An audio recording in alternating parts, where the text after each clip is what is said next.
Exodus 20, verse 1.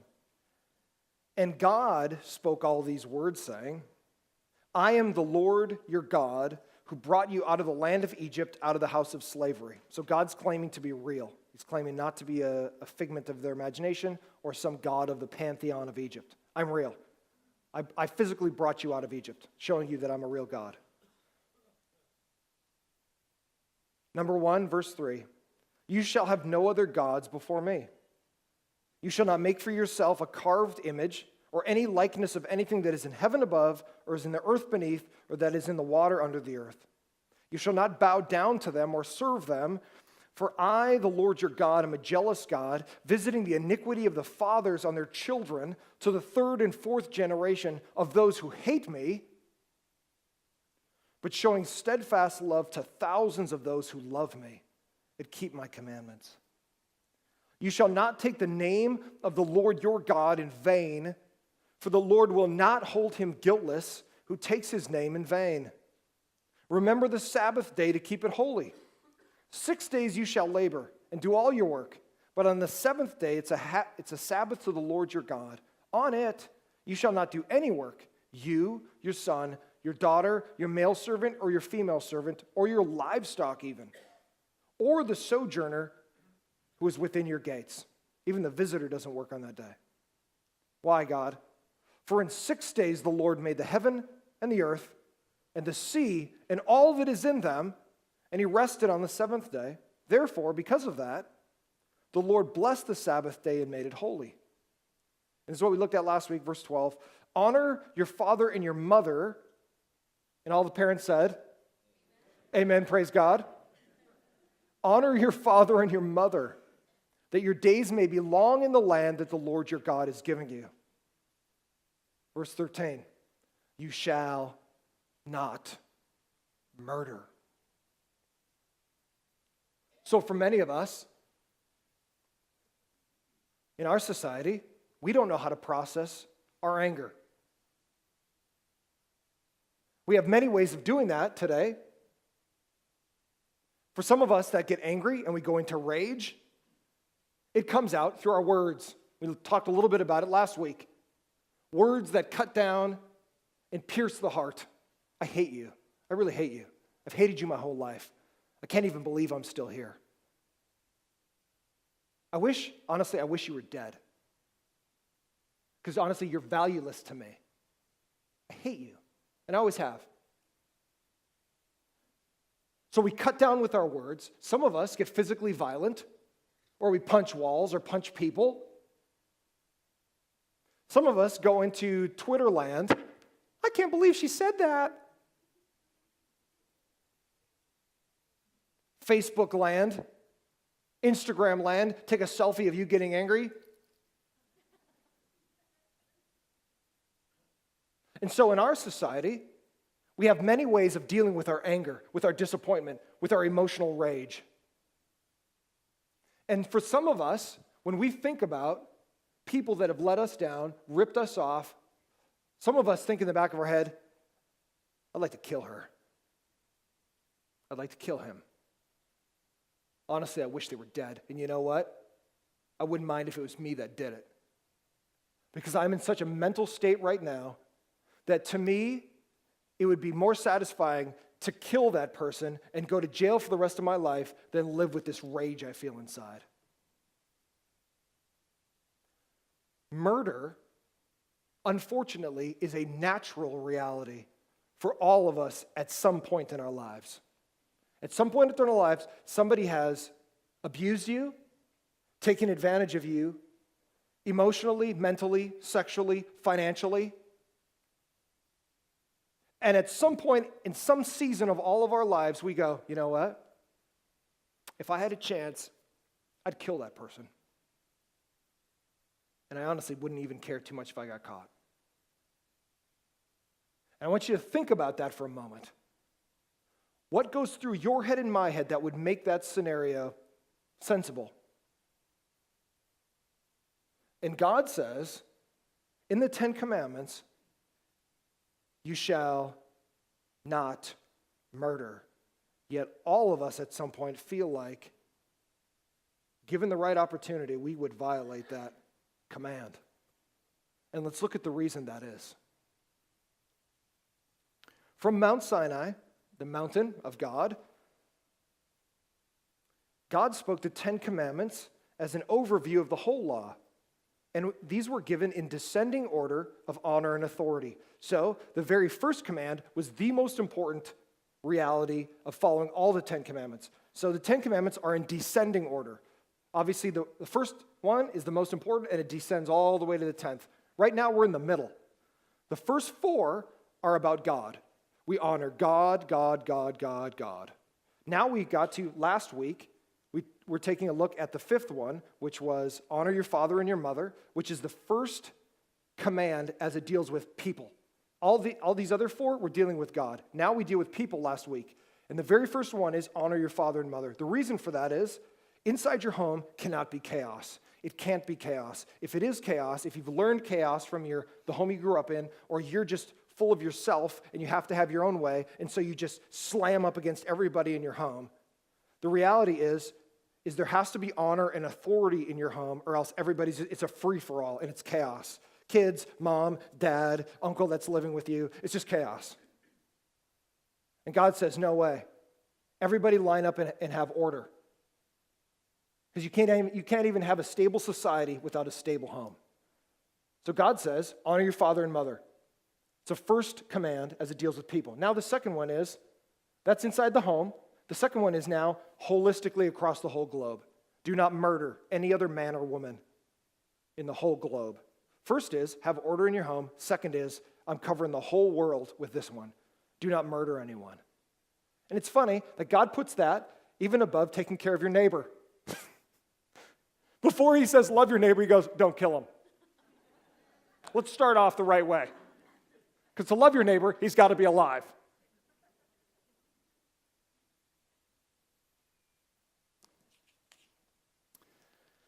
Number 1 was no other gods before me. Number 2, no carved images to worship. Number 3, do not take the name of God in vain. Number 4, keep the Sabbath holy. Those were the 4 commands as it dealt with God. Number 5, the first one deals with people. Honor your father and mother. The first 4 were people's relationship to God. The next 6 are people's relationship to others. And we are at number 6 today. The first fill-in, do not murder. You shall not murder. After the importance of order and honor in the family, prohibiting murder, and so the Hebrew word there for murder, some of your guys is, I think in the King James Version, it still has kill. And so it's kind of misleading. The Hebrew word for murder or kill in that command literally means to dash to pieces, like if you're taking a piece of pottery and you smash it to pieces, or to slaughter. So it's the Hebrew word for smashing or slaughtering. It's the idea of anger or rage that produces an effect. Watch, ready? It's not the same word that's used for when men go to war and they kill another person. That's not considered murder. In war, death by justified war, is not considered murder. Capital punishment by a government who puts a murderer to death is not considered murder. So if I'm the executioner and you killed that guy and I take you and you've been judged to be a murderer, I as the executioner put you to death by the authority of the government, I am not considered a murderer because I have taken your life because you murdered another guy. And we're going to look at why that works that way. So I want you to understand, it's not the Hebrew word for just overall killing. Just because somebody is killed does not make the person who killed them a murderer, unless it was done with malice and with personal authority rather than governmental authority. Government rules us. We don't rule ourselves. In other words, I don't make up my own rules and go, I'm really mad at you because you ripped me off that one time. I'm going to go kill you. I can't make up my own law.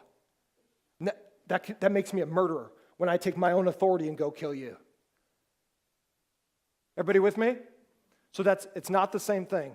When a soldier goes to war and kills another guy who's in battle with him, he is not a murderer. When a government puts a murderer to death, the government is not murdering anyone. It's a different Hebrew word there. In some of your versions, it may say kill, but it's not giving the whole picture there. Okay?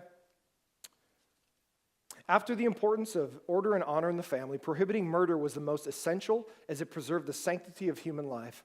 The most basic building blocks of any society is the specialness of humanity. At the beginning of creation, God built the earth and instantly produced billions of animals and insects and fish on it. As his last and greatest creation, he built man and woman in his image who were able to make moral choices and have a relationship with him. So in Genesis 1:26, at the very beginning, God, in days 1 through 6, he builds the whole earth, the whole heaven. He could have done it instantly.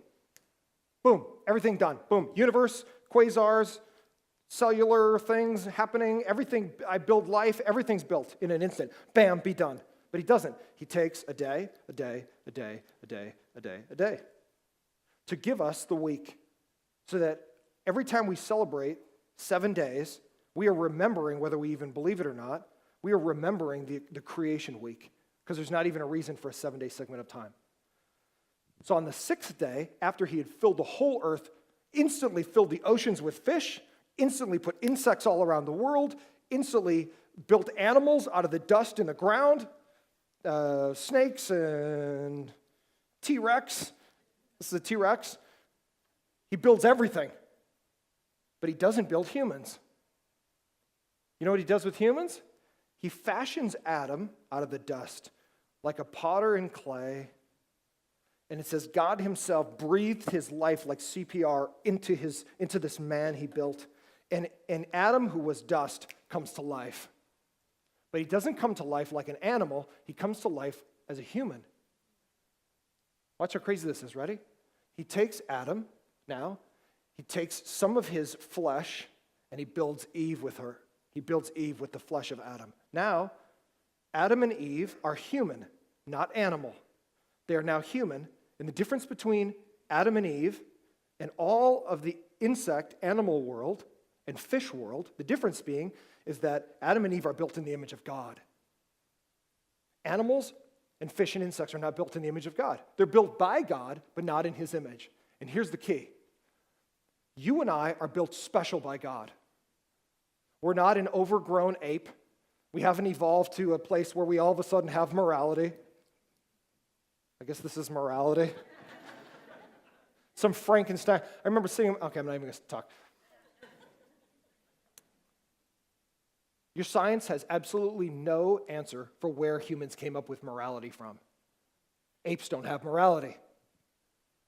They have instinct. They don't have morality. You know what the difference is? The difference is, watch how crazy this is. Oh my gosh, hang on.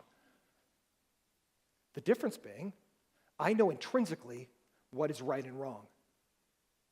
I might not know perfectly, but I know intrinsically things are right and things are wrong. My society might tell me different values of what may be right or may be wrong, but inside my mind, I know if I punch you in the face, I've probably done something kind of wrong. And here's how I really know. If you punch me in the face, I really know things got sideways. So I might think, it's not even wrong if I punch you in the face. Man, if somebody punches me in the face, that was wrong, man. One of the greatest ways that you know that morality is from God and not society-driven or individual-driven is if you get on a plane and go to a different country, when you walk off that plane and you start talking to the natives there, guess what? They automatically assume you're not going to walk off the plane and walk up to the first guy you see and go, or pull out a gun and shoot him. Everybody standing around goes, oh, cool, you just decided to do that? That's fine. You want to know something? Even strangers to you in other countries, they expect you to have a standard of morality even though they've never met you. And you know what that means? That means that morality is trans society, it's trans time, it's trans people, it's trans everything. Because people know what's right and what's wrong, even in other countries where they've never met you. They expect you to act a certain way. And God has put that in men and women all over the globe. Inside of you is an imprint of God. And it's the moral nature that no other creature has. And here's the reason that's important. You and I have no right on our own volition and initiative to take someone else's life. You want to know why? Because life is not from us, life is from God. We have no right on our own volition, of our own vengeance, of our own rage, to go take someone else's life. Because what that means is we are acting as God. We are acting as the authority in our own lives as God to go take someone else's life. We have no authority to overstep God's boundaries to go kill someone else because you feel like it's right.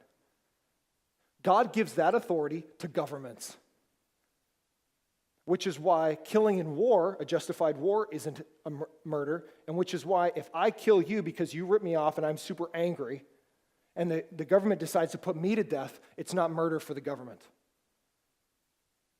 Because God has given authority to the government, not individuals. That's why God says, let vengeance be mine. Everybody with me? Because if you're going to get all tweaked and go crazy and go insane and start killing people because they've irritated you or ripped you off, understand that a society comes totally apart.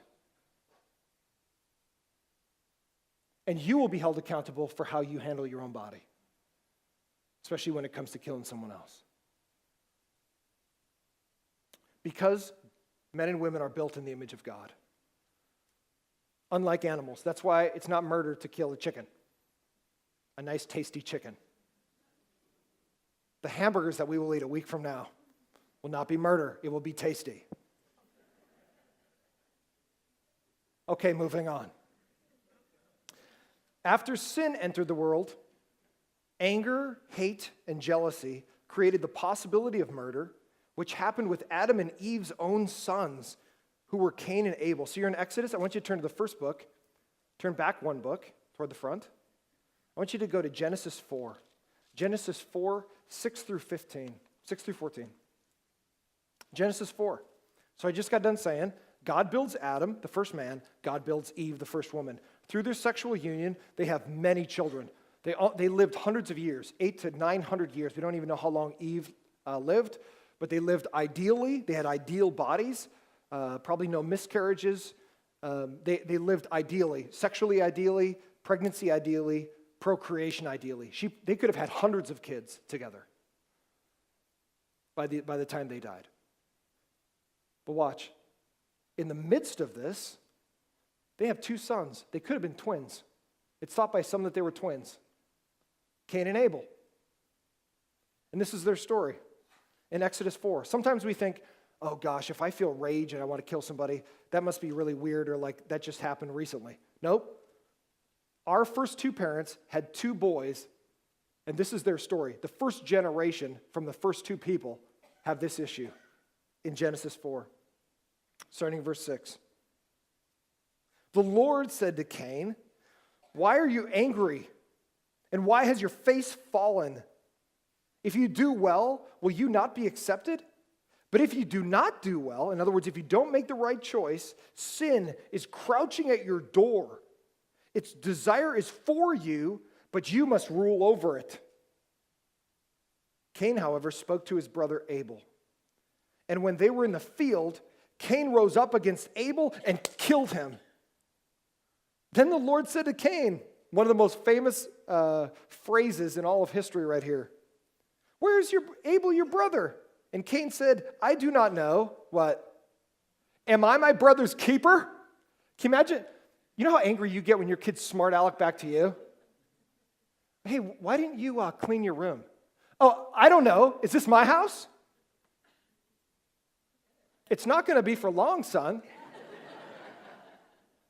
Imagine mouthing back to God. You just killed your brother because you were jealous and angry. You stuffed him in the dirt. And then you just kind of going to live your life like, oh, everything's cool. But God, who knows everything, shows up to you and goes, "Where's your brother?" He already knows where his brother is. "Where's your brother?" Like you as a parent, when you talk to your kids, you already know the answer, but you want to ask them anyway. See if they'll be honest. "Hey, where's your brother?" You know that, one of your other kids stuffed one of the other kids in like the laundry basket or whatever. "Have you seen Greg?" "No, I haven't seen him." "Are you sure he's not in the laundry basket over there?" I don't know how he ended up there."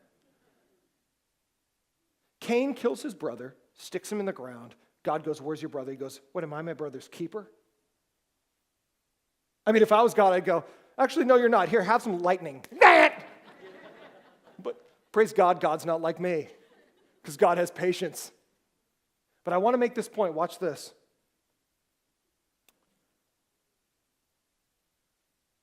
Verse 10, and the Lord said, what have you done? The voice of your brother's blood is crying to me from the ground, and now you are cursed from the ground, which has opened its mouth to receive your brother's blood from your hand. When you work the ground, it shall no longer yield to you its strength. You shall be a fugitive and a wanderer on the earth. And look at this. Verse 13, Cain said to the Lord, my punishment is more than I can bear. Behold, you have driven me away from the ground and from your face. I shall be hidden. I shall be a fugitive and wanderer on the earth. And whoever finds me, what? Will kill me. Watch how crazy this is. Even before the Ten Commandments, this is at the very beginning of creation, Cain knew if he killed a guy, he should die for it. Cain knew that if he murdered somebody, he deserved to die. It's not even the law yet. Hasn't even been codified.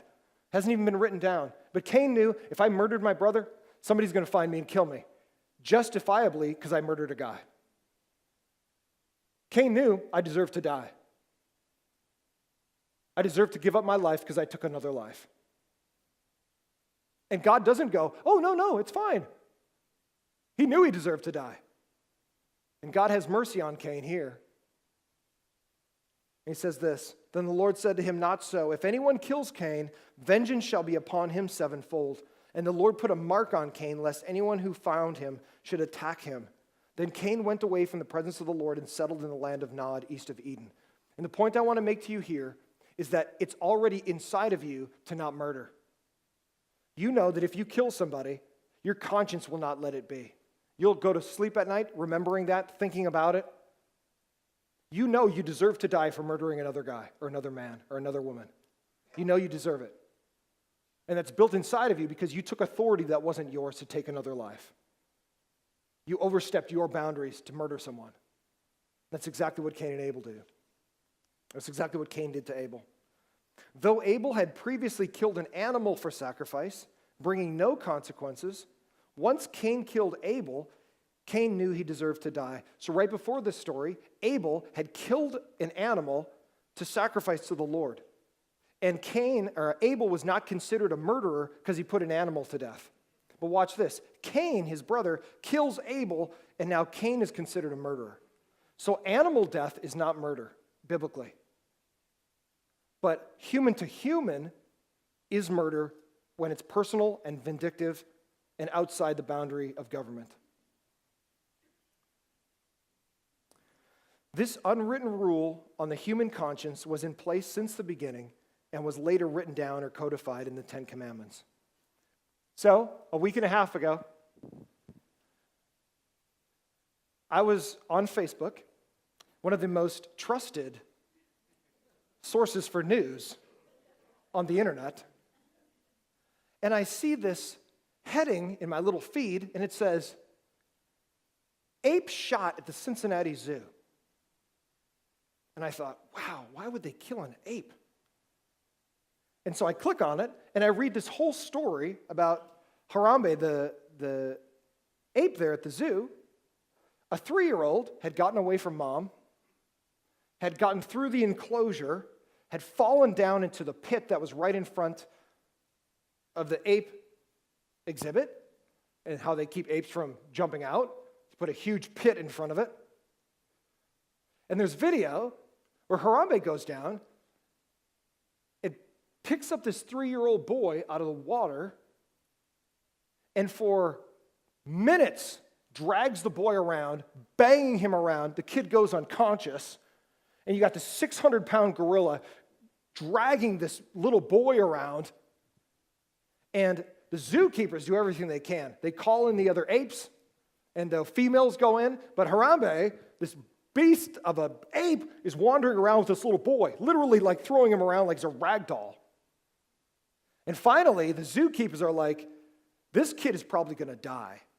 Because that ape could literally take that kid's head and just pull it right off, pull his limbs off, and toss him around. Apes are killing machines.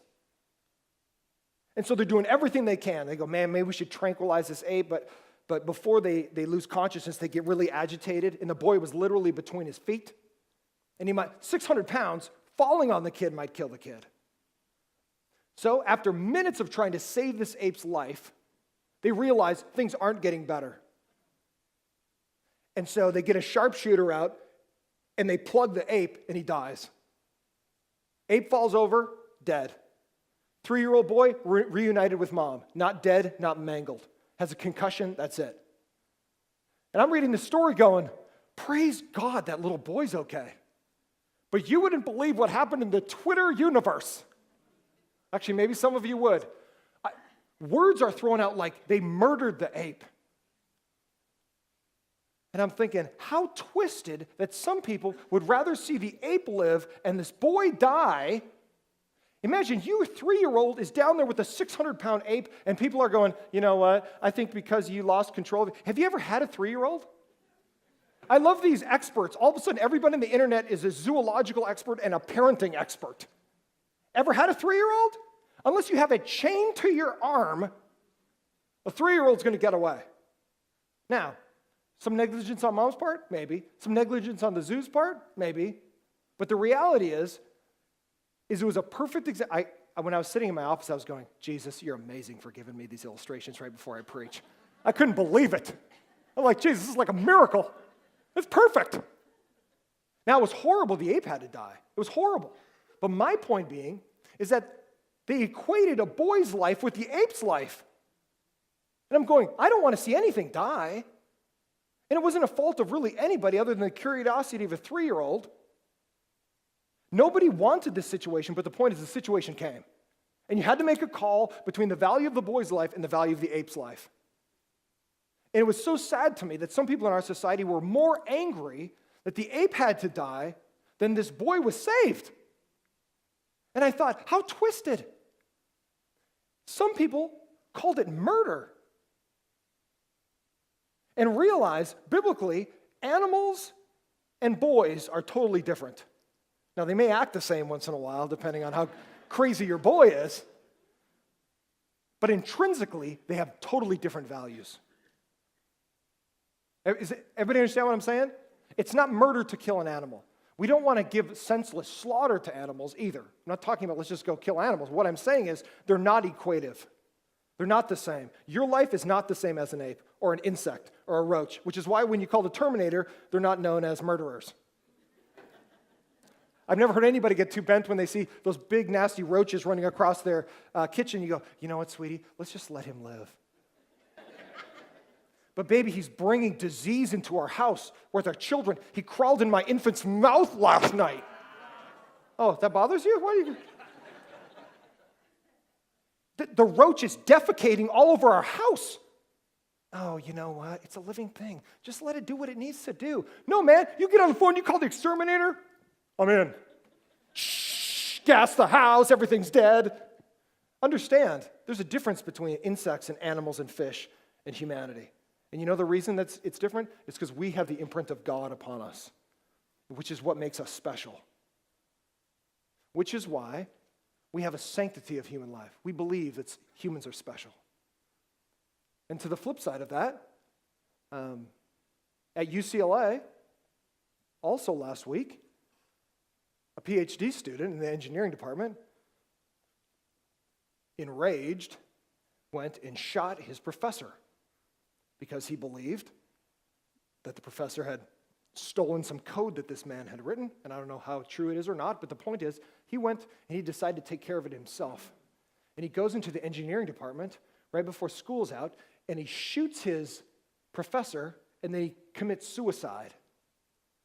So here's a man, full of rage, decides to take another man's life instead of going through the proper channels if there was wrong done. He has the authority to kill his professor, and then he kills himself. He self-murders. He takes a life, and he takes his own. And I want to make this point. You and I, as individuals, have no right to take another person's life or even our own life. Because, watch, you didn't ask for your own life. God gave you your life.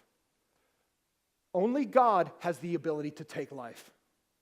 If you die from cancer, or you die in war, or you die in a car accident, or you die of young age or old age, it doesn't matter when you die. If you die of causes beyond your control or outside of someone else's, God has the right to take your life and my life. That's his right. You want to know why? Because you didn't create your own life. God built you. Your life belongs to him, not even your own self. So even if you get so depressed, you're like, I want to kill myself. I'd rather die than go another day. When I want to say this to you, there is hope in Jesus. If you're so depressed you want to take your life, let me help you. Ready? Only God can get you out of your depression. It won't be through drugs. It's not going to be through meth. You can't drink it away. You can't even counsel it away. What you need to do is come to Christ and find new life. Only God, watch, only God can straighten you out. Only God can pull you out of the darkness. Only God can lift you up from the mire. I'm going to give you hope today. If you're in that spot, which all of us end up at some point, and we go, financially, relationally, I'm at the lowest point, I'd just rather be dead. And I think I might kill myself. I want to encourage you, and I want to encourage you if you're watching this video or listening to me on your radio. Do not kill yourself. And this is what I tell people. I've dealt with suicides.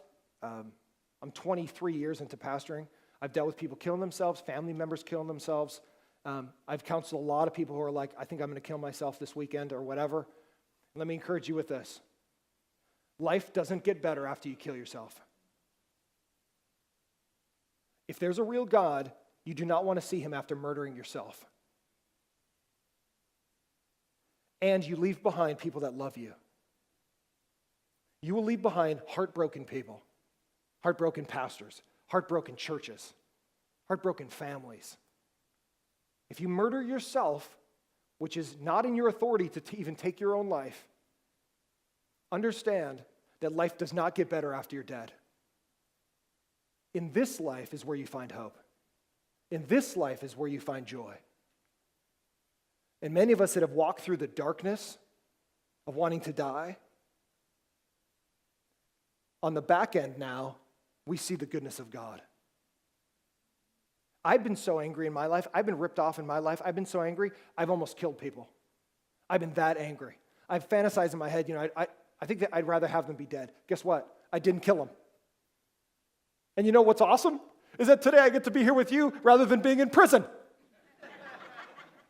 Let's have some real talk. Ready? The reason you don't kill somebody is because they are sanctified by God. God gave them their life. You have no right to take it. The government does. You don't. If you choose to overstep your boundaries and kill a guy or kill a woman, understand now your authority and your freedom is gone. If you choose to show self-discipline like Cain should have done, he would not have been judged by God. And now today, I get the blessing of God. You want to know why? Because I didn't kill anybody. Isn't that awesome? And here's my point. In the times I was depressed, I never killed myself. In the times I was angry and irritated at other people, I never killed anyone else. Not because the emotion wasn't there, but because the action didn't bring about the judgment of God on my own life. And instead, watch what it did. Because I choose to let God deal with my vengeance, I see the blessing of God now in my life. Everybody with me? I'm not standing up here because I'm perfect. And you're like, oh, you don't know what it's like. I do know what it's like. I absolutely do. But the point I'm making to you is, through the power of God, you can get through depressing times. And you can see the blessing of God on the backside, which you never will if you take things into your own hands. And you have to live like Cain as a fugitive, or in jail, or capital punishment put to death. This command to not murder forbid death by rage, premeditation, carelessness, abortion. Realize that life biblically starts at conception. So let me make this super quick point. Be very careful about how you do contraception. Be very careful that your contraception does not work post fertilization. You know what's crazy? Oh gosh, I wish I had time. I don't have time. But you know what's crazy? Is that they just saw, and you can Google it, Google spark of life. And they just found by microscope that the minute a sperm hits an egg, there is a spark that's given off because zinc is released, and all of a sudden, the cell, the two pieces that come together, all of a sudden become one thing at an instant. That there's literally a light that goes off inside the egg once it's fertilized. And its DNA changes, it chemically changes. Everything changes then. It becomes something totally different because God built it. And so let me say this. Regardless of what our society says is legal, you have to do what God says is true. I have personally been touched by abortions in my own life, so I get it. So ladies out there, if you're feeling overwhelmed by that, understand this. There's forgiveness in Jesus, right? We can move forward from that. But I want to make this point to all you young ladies and men in this particular situation before you get there as your pastor, because I love you. Realize that God builds life, and you have no right to take it. Let life be, and you'll see the goodness of God, even as difficult as it might be. Euthanasia, which means putting old people to death. Don't put old people to death either, because I'll be old someday, so give me a break. And suicide, which we just talked about. But not death by accident, justified war, self-defense, or capital punishment. You know what, interestingly, in the law, if you break into somebody's house at night and you get killed, it's not murder. I thought that was awesome. If you break into someone else's house in the law, right after this, God says, if a man kills a guy at night because he broke into his house, he's free. Kind of like Texas style or whatever. It's like Texas of the... You're not considered a murderer if you're in self-defense. Legitimate self-defense. Don't pick a fight and go, I was in self-defense. Nope. God expects governments to protect their people by protecting life. People by nature know that humans are special, but they don't know why. Humans have value because the God that created them gives them value, and no human has the authority to end another person's life except in the form of justice for murder. Jesus recognized that all sin, especially murder, comes from the heart. Murder is the opposite of a life controlled by God. Life is precious because why? Because God made it. Thou shalt not murder. And the reason we don't murder is because God built you special and he built that other person special. And even if they deserve punishment, we give room for God to move in our lives.